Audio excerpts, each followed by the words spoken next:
9 থেকে 10 বছর বয়স, ক্লাস 5ম শ্রেণীতে পড়ে। এই বাচ্চারে পাশের বাড়ির নুরজামাল করে ছেলে, সে একলা ঘরে পাইয়া তার দর্শন করার জন্য চেষ্টা করছিল, দর্শন করতে পারে না, চেষ্টা করছে জোর জবরদস্তিতে সে ঘর থেকে বাহির হয়ে গেছে। ঠিক আছে, বাইরে যাওয়ার পরে মাইয়া 2টা পাচা রখাইছে। ঠিক আছে, সে চিক করে পাক করে দেওয়া পড়ছে। ও দর্শন করে যখন চেষ্টা করার মতন ইয়ে করছিল, চেষ্টা করছে, দর্শন করতে পারে না। ঠিক আছে, এর মধ্যে ওর বড় ভাই আমার কাছে ফোন দিল যে আমি বিচার করুন। ঠিক আছে, আমি এটা মাইনার বইয়ের কামাল হোসেন, কামাল সর্দার। ঠিক আছে, তারপর আমি কই কি যাও বড় ভাই যখন বিচার করবো তা করুক। এর মধ্যে আইসে আবার পরে গতকালকে বিচারে বইছি।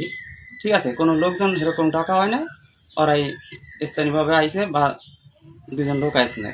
এরা কি করে স্থানীয় লোক আছে, যে মনে করেন পার্শ্ববর্তী এলাকার যে পোলাবান টোলাবান ছিল, আর লগে আসছিল মনে করেন সর আলাদা, ওরা নিয়ে আইসে। হ্যাঁ, সে সালিশি করছে। ঠিক আছে, নাম কি কে সালিশি করছে?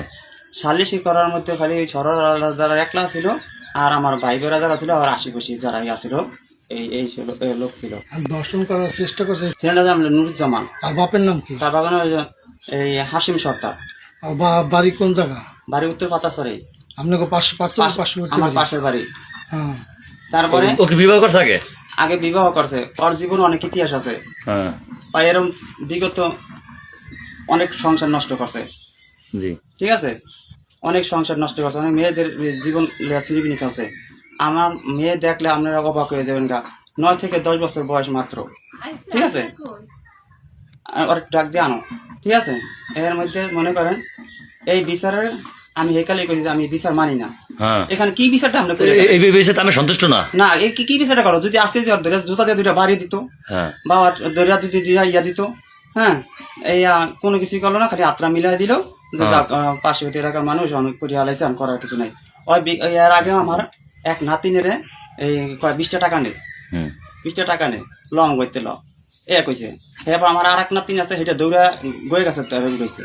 ঠিক আছে, ওই কামের ছেড়ে যে অনেক আকাম সাকাম করে বা করছে। ওই দেওয়ান কি একটা ধরা খাইছে, হ্যাঁ, ধরা খাই এই পরিশোধ না 30,000 35,000 জরিমানা দিছে। ঠিক আছে, আমি সকালবেলা জানলার ধারে বসে বসে পড়তাছিলাম। সে তখন আইসে, বাড়ি থেকে আইসে। নাম কি? বাপের নাম কইতে পারো? হাসিম সর্দার। সে তখন আইসে, আইসা বলে কাকা কই? আমি বলছি কি বাজারে গেছে। কইছে আসবে কোন কালে? আমি বলছি একটু পর আসবে। তারপর সে জানলা দিয়ে আটকে গেছে। আমি বলছি আমি সমস্যা কি, আমি জানলা দিয়ে আটকে গেছি, কয়টা 50 টাকা দিন। তারপরে আমি জানলা জুংলা আটকে বসি। বিকালের সময় আমার আব্বু গেছে দোকানে। আব্বু কাছে কি কয়েলটা দিয়ে থিস, আমি গরু কয়েলটা দিয়ে থিয়া দরজা চাপাই দিছি। হ্যাঁ, জি গানের পরেও আমি 2-3 ফির কইছি না। তারপরে সে গলে ভিতরে ঢুকা হয় কি তোর বাপে মাঝের খুঁড়ির ভিতরে তেলে শিশুছি। আমি বলছি কি না, মুড়ি ভর্তা বানায় খারাপ ফেলছি। হ্যাঁ, পারো সে গলে ভিতরে আমার জড়া দিয়েছে, জড়া দিয়ে হ্যাঁ আমার বুকে দিতে লাগছে। আমি হ্যাঁ আমি যেকালে বলছি কি আমি আর মানুষ দেখি সেকালে আমার মুখ টিপাত আছে। তারপরে ওই কি তোর 50 টাকা দিম। হ্যাঁ, আমি ছুটটা মুটে যা দৌড় তারে ঠাস করে পড়ছি, পড়ে হ্যাঁ আমি যা আসা পুরা রেনি ডাক দিয়ে আনছি মতন। তারপরে সে গেছে মতন আমার আব্বু কেন না আমি ডাক দেওয়ার পর বলছি।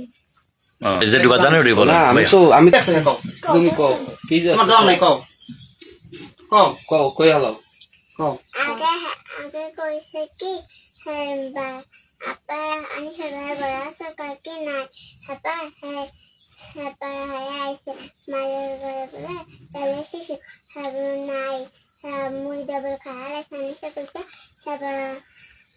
পা পিস হুনি বাজার আছে। আমি টানছি, টানা 50 টাকা দেবো সেরকম।